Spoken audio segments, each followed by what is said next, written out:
Hey, what's up, everybody? DDR44 coming at you with another video. All right, so our waving spree has not ended. Lakers just waived Trey Jemison as well. Go along with Shake Milton and Jordan Goodwin as 3 players off of this roster. We now officially have an open roster spot to add somebody. I'd like to think that maybe we can get Josh Okogie. Maybe if Portland comes to their senses, they'll waive or stretch rather Drew Holiday. That seems like a big stretch, no pun intended. But like, these are the type of things that I think about when I see this news. The Lakers have an opportunity. Josh Okogie seems like the player, I think, to be honest with you. Maybe Malcolm Brogdon. I've heard his name as well. Possibly getting an opportunity with the LA Lakers. I believe he's a free agent. I don't think he has to do anything to actually go get him out of there, or anybody has to do any stretching or anything like that. I believe Malcolm's just in the wild. So that's an interesting piece. Maybe the Lakers make a trade and bring back an extra player in whatever it is they're doing. I do believe that the Lakers are trying to get rid of Dalton Knecht, Maxi Kleber. I haven't heard any rumors about them moving on from Gabe Vincent, but I think he could probably be on the move. Rui Hachimura is a player I've understood the Lakers are likely not going to extend, so they're probably going to move him too. So there's a lot of changes that are potentially coming to this roster. I don't think the Lakers are done by any stretch of the imagination. I think obviously proven with them creating this roster spot. They signed Koloko to a 2-way, and another guy that played with the Warriors in the Summer League who I'm not familiar with, but looked like a pretty steady interior scorer as a forward. Not sure what his game looks like. I just saw little highlights on him. That seems to be a lot of what he was doing, cherry picking and stuff like that. So, you know, very loose homework done. I don't even remember what the guy's name is, but we added him as a 2-way as well. So, you know, the Lakers are making moves, man. They're doing stuff. They're doing things. Seem like we're very happy with what they've done thus far. And if we continue to shave off some of the guys that we can live without, I think we'll be fine. I would love to have kept Jordan Goodwin. But Shake Milton, I was fine with moving on from. Jemison at this point, now that we got our center position a bit more solidified, bringing in Ayton specifically, I thought the opportunities for Jemison to be utilized were probably not very good. I don't think he had the greatest summer league, to be honest with you. He was thoroughly outplayed by Koloko. So I think that's what the decision was, to just choose one of them. And Koloko was clearly the guy to go with based on summer league. So yeah, that's what's going on, man. Moves around the margins, creating roster spots, shaving off players that were not of a certain ceiling, I guess you can say. But we still have more work to do, though. We do. Still got Maxi Kleber on the roster. That contract needs to move. He is expiring, and from what I understand, he's in good shape. But I'm not open to giving him an opportunity. I hate to be that guy, but that's just what it is. I'm not open to that. I don't want him being my 3rd string center. We've had issues with the center position. Jackson Hayes, Maxi Kleber, and DeAndre Ayton. That's not going to work. You got to upgrade there. And so that's what I want to see the Lakers do: upgrade that player, turn him into an actual center. Maybe Robert Williams. That would be a good pickup for the Lakers at this point, in my opinion. I don't know who else would be available, but that's kind of what it is. What's his name? Al Horford is still out there, so I haven't seen him get signed by anybody as of yet. I don't know that he's the greatest option in general because he makes us significantly older, but I think he's somebody that you could consider. If you're the Lakers, you could consider him. And so I don't hate it. I don't hate it if we pick up Al Horford and put him in that rotation next to slap him in front of Jackson Hayes. I think you're okay there. I wouldn't be against that necessarily, but I don't think we moved Jemison to pick up Horford necessarily. I think the backup point guard position, you can say it's been solidified with bringing in Marcus Smart, but I could totally see where the Lakers still want to bring in another point guard there. I wouldn't rule out a big shakeup necessarily, you guys. Like moving Austin, I wouldn't rule that out because I do think that his contract is so desirable that if you're open to moving him, you could probably bring yourself back something you really like and attach him to a couple contracts that you really don't want to keep. Like Gabe Vincent and Maxi Kleber. The bulk of what their salary is together, coupled with the talent level and value of Austin Reeves, may be able to get you back something extremely good.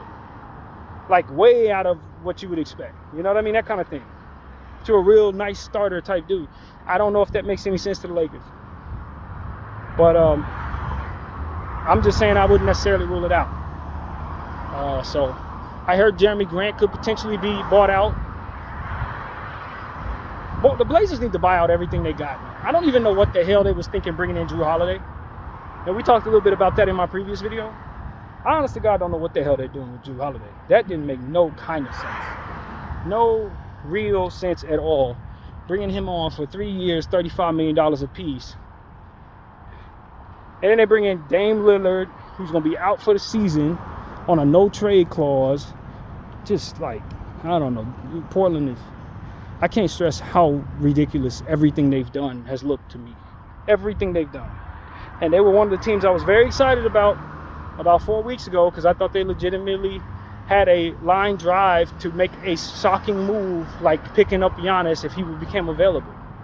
And they took all that flexibility and all that promise and did dumb stuff with it. Really dumb stuff, in my humble opinion. And so I can't stress how bad they look to me. But some more news. Chris Paul did go back to the Clippers, as I predicted he would do. It was rumors he wanted to be in Los Angeles. Some people thought he would go to the Lakers. I don't know why the hell. Last thing the Lakers need is an offensive old guy at the guard spot. What the hell we need with that? Like, the name Chris Paul, if you don't know literally anything, is really exciting, because Chris Paul's been a star for 12, 15 years. But the reality of Chris Paul, when you slap him next to what it is we got going on, it don't make no kind of sense at all. Zero sense. For the Clippers, he just boosters an already ancient old man roster. Ancient. They went from old to ancient with this move. I think their average age is like 31. It's really ridiculous how old they've gotten. But it's not devoid of sense, because they do have an old core. They don't have any young players.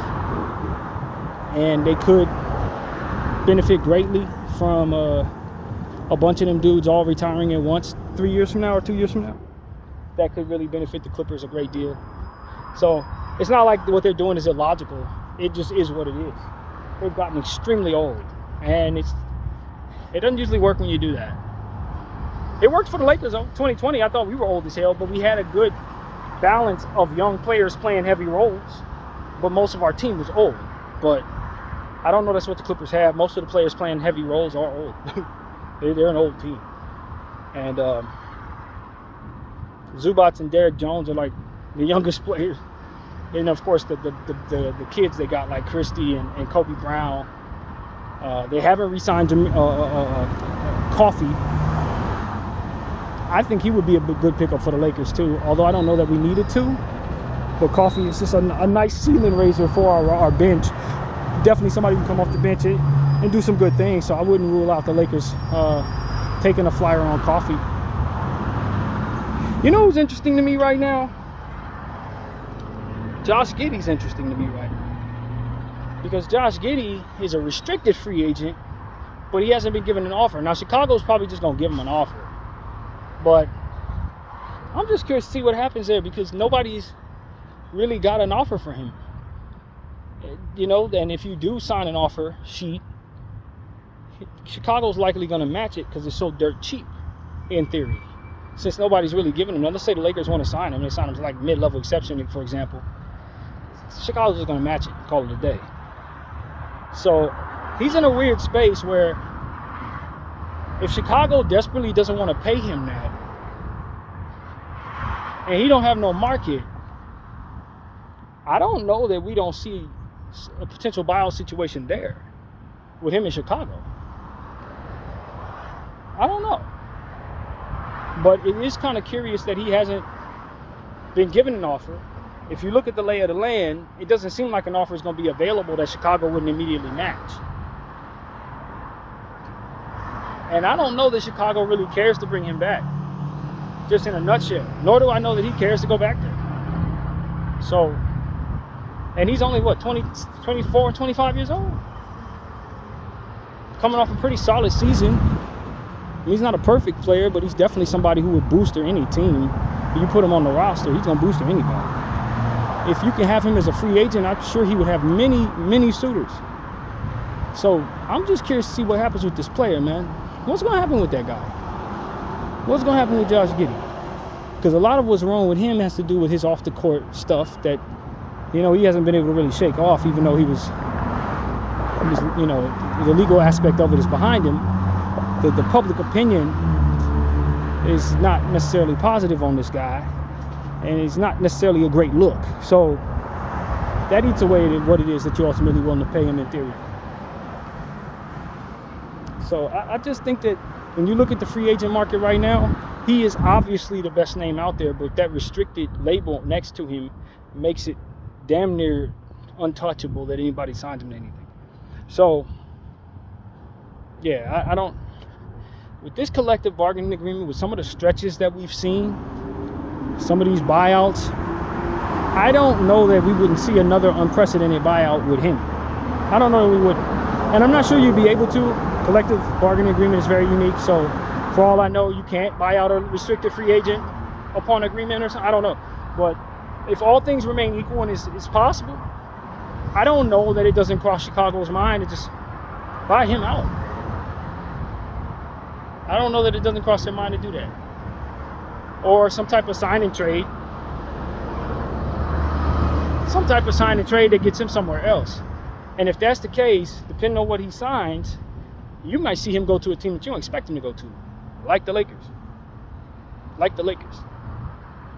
So this is something to pay attention to. I don't know if they're going to think like this. I don't know if anybody's considering that. But when you talk about Rui Hachimura's contract, Rui's set to make what, $18 million? If Giddey does a sign and trade for 18, maybe the Lakers pick up Giddey and send Rui to Chicago. I don't think they're gonna do that, but they might. I don't know that it makes all the sense in the world, but this is the type of thing that I think could potentially be on the horizon very soon, with Josh Giddey's situation being as it is. So, yeah, I don't know. I don't know if Josh Giddey gonna play for Chicago this year. I don't know. I don't know where he's gonna play, but I think the environment for a lot of different variables attached to his future, we are in right now. So, yeah, keep an eye open for Josh Giddey. Potentially, something happening there. Something has to happen there. He's too young of a player to just not have a team. So, yeah, that's a thing right there. So, I don't know, man. I mean, at the end of the day, I think Lakers have some good options. Now that they've created this roster spot, you got to feel great about them. Being able to bring in somebody that can further boost our situation. You look at the quality talent that we've been bringing in these buyout situations. One can only hope that another one pops up that we're not expecting that can raise our ceilings dramatically. My wish list is Jrue Holiday. If the Lakers, I don't want to trade for him. You guys know that. I've said that all day long in various videos. But, him on a contract that we can control, him being bought out is unbelievably good for our situation and for a lot of other people's situations too, Phoenix included. I could see Jrue Holiday having no shortage of suitors, but I know he's from Los Angeles, and I know this would be a good opportunity for him here. So, yeah, I think the people want us to trade for him. The people meaning like the media and the Blazers. I'm sure they would love for the Lakers to do something stupid like that. But that contract is not a desirable one, and I don't peg the Lakers for having any interest in that thing actually. They might have kicked the tires on it, but like we probably asked for a first round pick to come with it. That kind of thing. Not realistic that the Blazers are lucky enough to get somebody to trade for that. So yeah, man, these are the things that are just going through my mind. Yeah, that's where my head is. I think the Lakers need to get their center position straightened out. Definitely got Ayton in place. That's cool. That's one part of the solution. We need another. Jackson Hayes.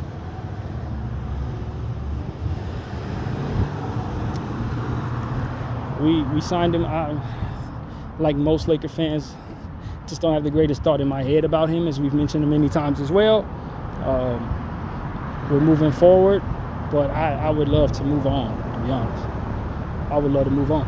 And of course, we talked about earlier, the Lakers were allegedly in communications, if that's the right word, supposedly in communications with the Grizzlies about Kentavious Caldwell-Pope, and the Timberwolves about Donte DiVincenzo.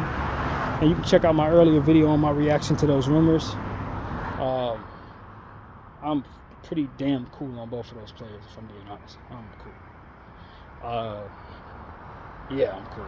What I want the Lakers to do, though, is sign Josh Okogie, maybe. If they can't find somebody better than that, that would definitely be the guy that I choose to pick up with my roster spot. I don't have massive expectations for him, but for everything that everybody expects Matisse Thybulle to be, I think Josh Okogie could give me some of that same stuff without having to trade for him. I don't think there's much of a difference between those two players. Not really. I don't see too much of a difference.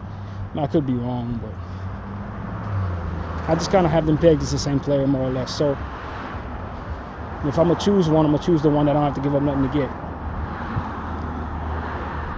So, yeah. And the Lakers moving on from Gabe Vincent would kind of be a welcome sight, too. Yeah, but the thing about moving on from Gabe Vincent is, while I'm not a fan of Gabe Vincent at all, I do understand that when it really comes down to it, he doesn't really take too much from me on the offensive end. He may not give me much on most nights, but he's not taking much from me, which brings me to even in some ways. A guy like Donte DiVincenzo, as we talked about a little earlier, may take some things from me. A guy like Marcus Smart may take some things from me on the offensive end, bring down my overall efficiency with their aggressiveness and inefficiency. So,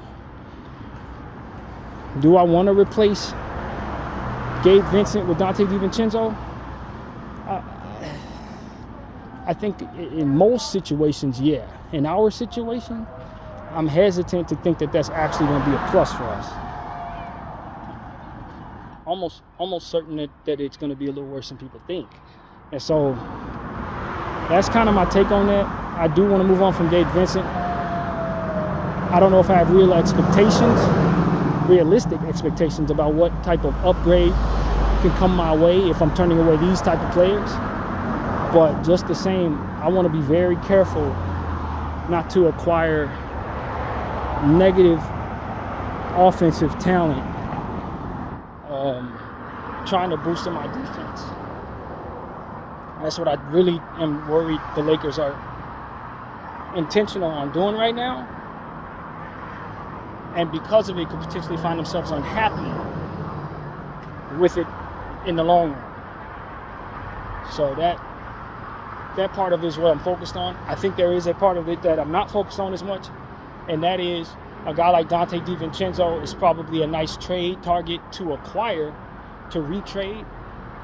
Something I often put our emphasis on when we talk about what we're bringing in, how well it's viewed in the market.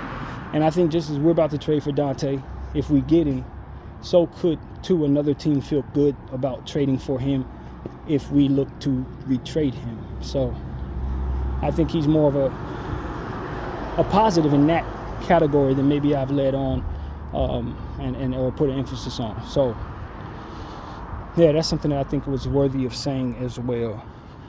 So yeah, man, that's really what's on my mind right now. The Los Angeles Lakers have been doing a lot of stuff, man. I made a video a couple of days ago saying I didn't think I was going to talk too much about basketball. Then they went and signed Marcus Smart and waived 3 people. And there's been more to talk about than I actually would think. But I like what I see because we're trying to put forth the effort to raise our floor. We want the players on our team to be able to contribute to a good bench unit. And that's something that I thought we did a poor job of last year. Well, poor job with the asterisk next to it, saying that it probably wasn't our best interest to make some sacrifices to assure our flexibility. And as a result, our bench was not very productive. I think because of those sacrifices, we're able to make more splashy like moves this summer, and I'm happy to see that is paying off. So that's really how that actually equates in my head. So yeah, man, Rui Hachimura, when we talk about him, the one thing that I always say about Rui is, for all of the different things that he's not great at, the one thing I can count on him to do is hit shots. He's a good executing player. He can definitely execute very well, and when you look to raise your overall offensive efficiency, you can do a lot worse bringing a guy like that in or keeping him around, especially since he's able to play different positions for you. Maybe not too much 5 or 4. I mean, not too much 5, not too much 3. But you can comfortably play him at the 4 and some 3s depending on who the matchup is. So, young player. I think your overall efficiency goes down significantly if you move on from Rui and you start bringing in Marcus Smart, Donte DiVincenzo. Now you start having some of the problems the Los Angeles Lakers team had a couple years ago when we couldn't execute well enough to defeat the Denver Nuggets. Down the stretch of games, we just couldn't hit enough shots to keep up with their high, potent offense. This is what you start creating for yourself once you start doing that. So that's what I would tell the Lakers.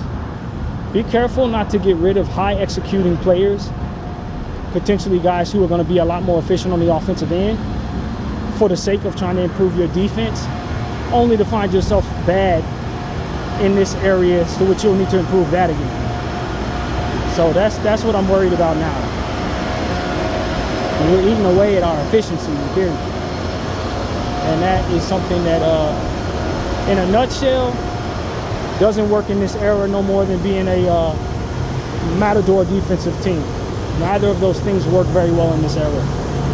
And so that's what I want to say to anybody who's following me, that I just think we're headed down a path where, while you have Luka being one of your most important pieces, which can raise your ceiling dramatically in that regard, if he's sitting down, you got a bunch of bricklayers out there, you're an inefficient offensive basketball team. And so if you're counting on Luka to more or less cancel that out, give some thought to the idea that the players that you're bringing in are supposed to be subbing for him. The players that you're bringing in that regard are his replacements. So if it equates to you being better, then so be it. But in my mind's eye, you got him coming in, hitting all types of shots on efficient nights, and then you bringing in Donte DiVincenzo and Marcus Smart, and then bricking shots all night while he sits down. What does it equate to? In my head, blown leads. Blown leads.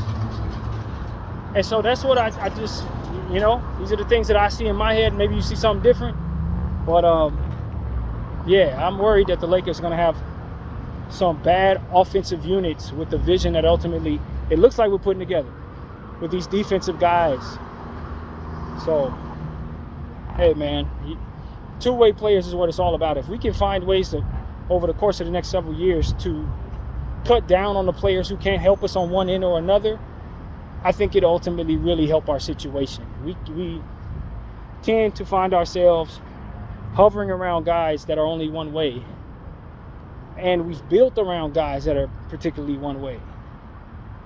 When you had Anthony Davis, it made even more sense than it does right now, unfortunately. Because at least with him, you knew he was going to contribute on both sides most nights. He was inconsistent offensively. Defensively, he was great, but he would still have those nights where he go for 40 and stuff like that. Luka is not expected to be some great dynamo defensively most nights. Austin is not going to play defense at a high level. LeBron, you don't know. You don't know. It depends on the night. Depends on how he's feeling. It's how healthy he is. how much he's motivated to play defense that night. That you can't count on that.